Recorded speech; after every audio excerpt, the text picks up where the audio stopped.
રાત્રે અહીં સ્નાન કરવા આવે છે ભગવાન. અદૃશ્ય શક્તિઓ કરે છે પરિક્રમા. જાણો આ તળાવનું રહસ્ય.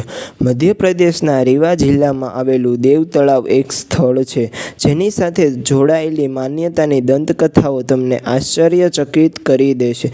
આ દંતકથાઓ સાંભળીને તેના પર વિશ્વાસ કરવો મુશ્કેલ છે. આ સુપ્રસિદ્ધ દેવ તળાવ સાથે અનેક ધાર્મિક તેમજ સામાજિક બાબતો જોડાયેલી છે. સ્થાનિકોના જણાવ્યા અનુસાર આ દેવ તળાવનું નિર્માણ પ્રાચીન સમયમાં થયું હતું. ગામની વચ્ચોવચ બનેલા આ દેવ તળાવને દેવતાઓનું સ્થાન માનવામાં આવે છે. અહીં દેવતાઓ વાસ કરે છે એવી માન્યતા પ્રચલિત છે. રાત્રે અહીં દેવતાઓ સ્નાન કરવા આવે છે એવી પણ લોકવાયકા છે, જેથી દેવ તળાવના પાણીને પવિત્ર તથા આ સ્થળને આસ્થાનું કેન્દ્ર ગણવામાં આવે છે.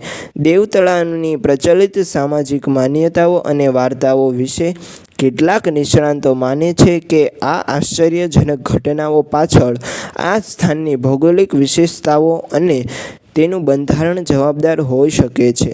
જોકે આ માન્યતાઓ અથવા દંતકથાઓના કોઈ નક્કર પુરાવા મળ્યા નથી. ગ્રામજનોનું કહેવું છે કે જૂના જમાનામાં ઘણીવાર રાત્રે તળાવની આસપાસ અદ્ભુત પ્રકાશની સાથે સંગીત સંભળાતું હતું. સાથોસાથ અહીં અદૃશ્ય શક્તિઓ ફરતી હોવાની માન્યતા પણ પ્રચલિત છે. સ્થાનિકોના જણાવ્યા અનુસાર દેવ તળાવ પાસે ખોદકામ કરતા પુરાતત્વ વિભાગને પ્રાચીન મંદિરો તથા મૂર્તિઓના અવશેષો પણ મળ્યા હતા. પરંતુ આ દંતકથાઓ અથવા માન્યતાને કારણે દેવ તળાવ રહેવાના મહત્વપૂર્ણ ધાર્મિક અને પ્રવાસન સ્થળોમાં પૈકીનું એક સ્થળ બની ગયું છે. દર વર્ષે હજારો ભક્તો અહીં આવે છે. અહીંની પ્રાકૃતિક સુંદરતા અને આહલાદક નજારો લોકોને આ સ્થળ સાથે જોડે રાખે છે.